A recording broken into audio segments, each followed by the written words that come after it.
कि बानी पीटीआई की अडियाला जेल में मीडिया से बातचीत हुई है, जिसमें उन्होंने कहा है कि वो 2014 के धरने की इंक्वायरी के लिए तैयार हैं। इन्हें इंक्वायरी कमेटी में पेश किया जाए। 2014 के धरने के हवाले से तमाम इल्जामात गलत हैं। सदर वज़ीर आज़म, वज़ीर आला पंजाब और सेनेट इलेक्शन फ्रॉड है। बानी पीटीआई ने कहा कि उनका आधा खानदान फौज और आधा ब्यूरोक्रेसी में है।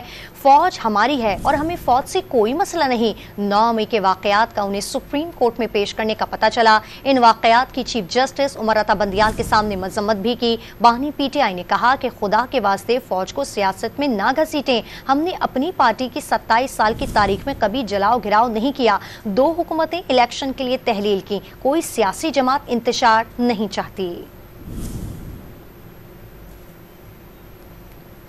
आपको अपडेट करते चलें कि बानी पीटीआई की अडियाला जेल में मीडिया से बातचीत हुई, जिसमें उन्होंने कहा कि वो 2014 के धरने की इंक्वायरी के लिए तैयार हैं। इन्हें इंक्वायरी कमेटी में पेश किया गया। 2014 के धरने के हवाले से तमाम इल्जामात गलत हैं। सदर, वज़ीर आज़म, वज़ीर आला पंजाब और सेनेट इलेक्शन फ्रॉड है। बानी पीटीआई ने कहा कि उनका आधा खानदान फौज और आधा ब्यूरोक्रेसी में है।